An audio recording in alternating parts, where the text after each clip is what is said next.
Siapa tahu murid-murid? Okey, petang ni cikgu akan jawab bab 7 sejarah, iaitu peningkatan tamadun China. Apa tadi tajuk kita? Peningkatan tamadun China. Okey, betul. Untuk objektif ni nanti kita akan belajar tentang perkembangan pendidikan dan membincangkan sumbangan pendidikan. Okey. Dalam pendidikan tamadun China ini kita akan belajar 4 aspek. Berapa aspek? 4. So, 4 aspek. Ingat, 4 aspek. Okey. Okey. Siapa?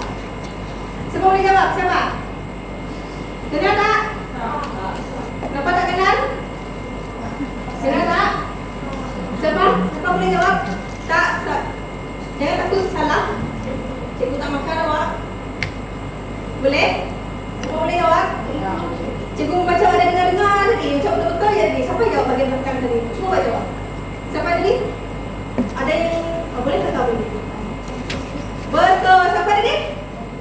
Confucius. Siapa ulang balik? Confucius. Betul.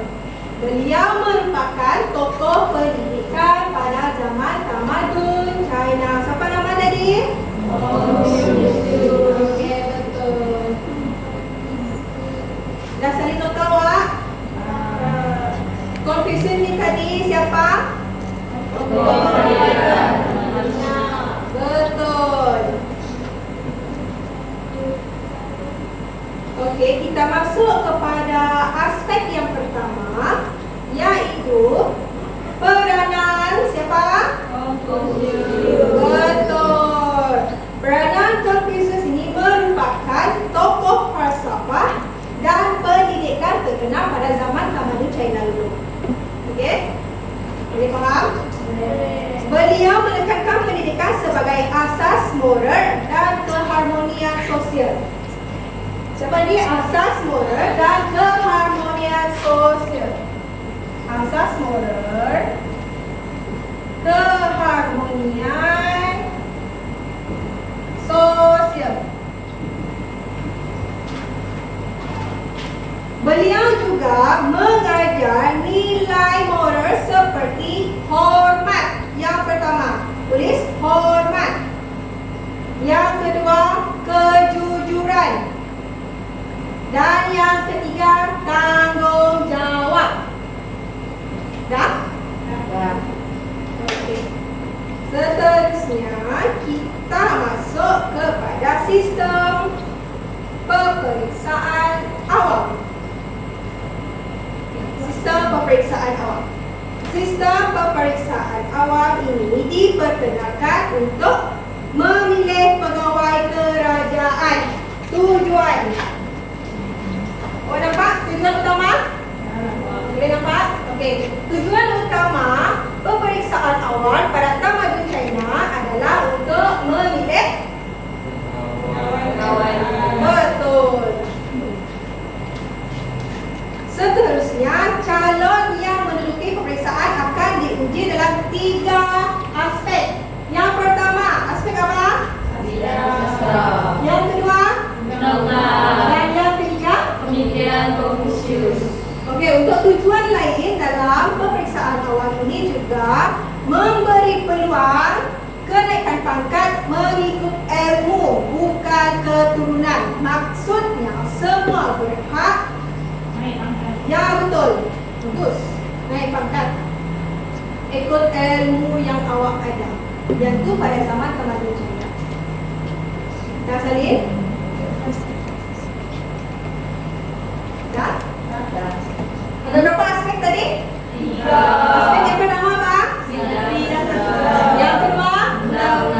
Yang ketiga? Pemikiran Confucius. Okey, seterusnya kita akan masuk ke aspek yang ketiga, iaitu sistem pendidikan pada zaman tamadun China. Sistem pendidikan dah sekolah ditubuhkan bagi tujuan atau untuk golongan bangsawan dan pegawai kerajaan. Sekolah disuguhkan pada zaman dahulu untuk mendidik golongan bangsawan dan pegawai kerajaan. Dah tadi? Dan kurikulum pembelajaran yang diajarkan pada zaman tersebut ada berapa? Ada berapa itu? Penekanan yang di berapa? Yang pertama apa? Yang kedua?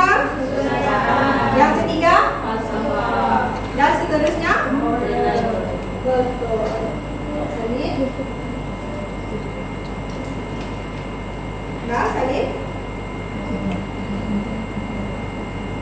Dan pada masa itu juga ilmu dianggap sebagai asas membentuk masyarakat yang berdisiplin.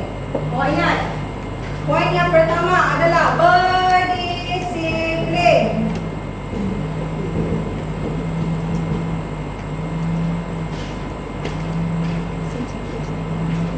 Dah tadi letak? Dah? Okey, kita masuk kepada aspek yang keempat, iaitu aspek kepentingan kepada masyarakat. Maksudnya sini adalah kesan pendidikan yang dibuat pada zaman tamadun China. Kesan pendidikan ini memberi aspek penting kepada masyarakat. Kenapa penting? Awak rasa kenapa penting?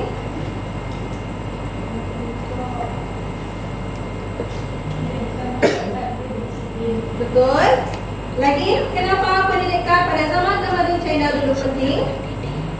Kenapa penting untuk masyarakat pada zaman tamadun China? Semua dekat. Yang pertama, melahirkan masyarakat yang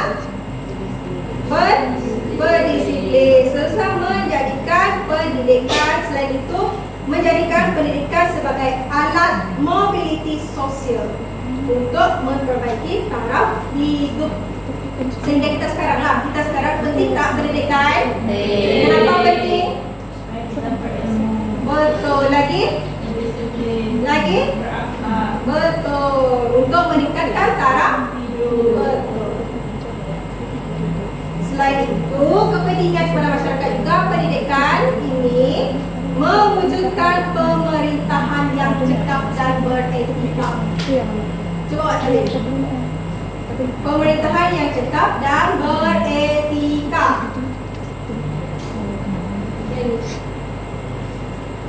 Yang ni awak nampak kan? Yang ni nampak?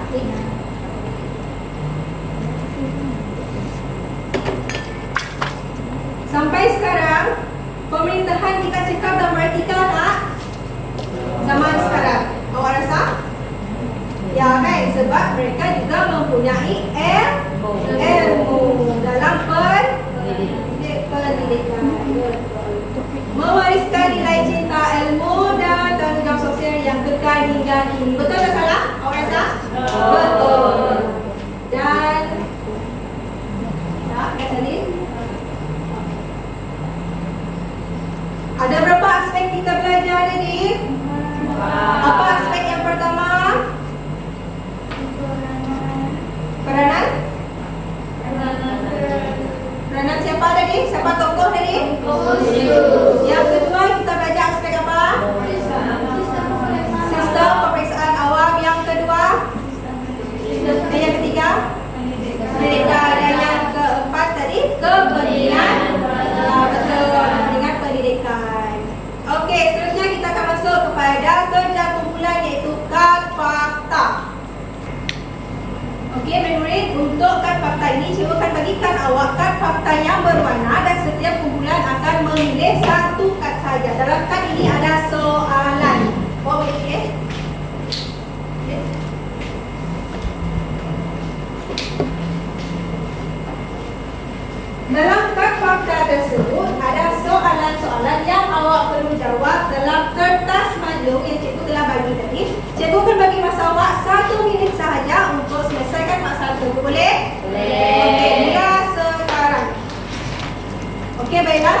siap betul? Okey, cikgunya wakilkan seorang pada kumpulan awak untuk menerangkan balik apa yang awak dah buat dalam kad fakta tadi, iaitu merangkumi 4 aspek tadi. Boleh? Okey, aspek yang pertama siapa? Okey, teruskan. Apa yang? Jadi saya dah lupa awak.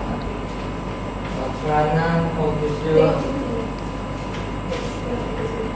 Peranan Konfusius adalah mengajar nilai moral, etika, dan kebenaran. Betul. Okey, betul. Lagi? Falsafah Konfusius adalah pendidikan membentuk akhlak dan kebijakan. Betul. Tepukkan. Aspek yang kedua siapa sekarang? Asma, apa aspek yang kedua awak? Oh, Pemeriksaan awak. pemeriksaan awak. Okey, teruskan. Tujuannya adalah menilai bahwa bacaan Okey, dan betul. yang diuji adalah peranan pendidikan Betul. tujuan lain adalah hendak mengangkat menjadikan masyarakat yang disiplin dan menjadikan pemerintahan yang sehat dan baik. Betul. Lagi? Nah, Ada berapa bidang yang diuji dalam pemeriksaan awak? Ada berapa? Tiga. Okey, aspek yang ketiga siapa? Aspek apa awak punya? Okey, teruskan. tujuan sekolah pendidikan mendidik golongan bangsawan dan pegawai kerajaan. Tujuan membentuk masyarakat berdisiplin, penekanan tulisan kesejahteraan falsafah nilai moral. Tujuan sekolah diwujudkan. Okey, dekat sini mendidik golongan bangsawan dan pegawai kerajaan. Betul? Betul. Penekanan ada 4. Tulisan, kesejahteraan, falsafah dan moral. Betul. Sistem pendidikan tujuannya apa? Berdisiplin. Betul. Dan sistem untuk aspek yang terakhir. Umumnya aspek apa? Tentang pendidikan. Okey, teruskan. Tujuan sekolah ditujukan untuk mendidikkan golongan bangsawan dan pegawai kerajaan. Okey, stop. Untuk apa ini sekolah diwujudkan? Ditubuhkan untuk apa? Mendidik golongan bangsawan dan Oh, betul. Seterusnya. Pesan kepada individu, penekanan seperti tulisan, kesejahteraan, falsafah dan nilai moral. Betul. Okey, terima kasih. Semua berjaya jawab dengan betul. Sekarang kita masuk kepada penutup. Bagi kelas hari ini, kita sudah belajar tentang bagaimana pendidikan menjadi tunjang kemajuan tamadun China. Kita lihat bahwa tokoh seperti Konfusius menekankan nilai moral dan ilmu pengetahuan melalui penubuhan sekolah yang telah dibina tadi dan juga sistem pemeriksaan awam yang telah dibuat. Masyarakat zaman China dulu berjaya melahirkan pemimpin yang berilmu dan beretika. Berarti sama seperti kita sekarang ini, pendidikan juga sangat penting. Betul? Okey, kita masuk kepada bahagian refleksi. 3 orang refleksi cepat. Mengapa pendidikan penting dalam membangunkan negara? 3 orang. Jawapan awak singkat boleh? Awak bagi karangan boleh? Kenapa penting pendidikan untuk pembangunan negara kita sekarang? Kenapa pendidikan penting? Untuk memajukan ekonomi, betul. Yang lagi? 2 orang lagi ni. Cikgu ada 3 hadiah untuk awak. Nanti awak tuntut kepada cikgu, boleh? Okey, 2 orang lagi. Untuk ekonomi lagi? Sosial lagi. Sosial macam mana? dari segi pendidikan, Pendidikan? dari segi pendidikan. Betul. Pendidikan penting tak untuk pendidikan? Penting. Last, yang terakhir siapa? Mengapa pendidikan penting dalam membangunkan negara? Politik, betul lagi. Cikgu nak seorang lagi. Cepat. Seorang lagi apa? Melahirkan generasi yang Yes, betul. dan Betul. Tadi cikgu dah terangkan apa pendidikan zaman dahulu China dan kini juga melambangkan akhlak seseorang, betul?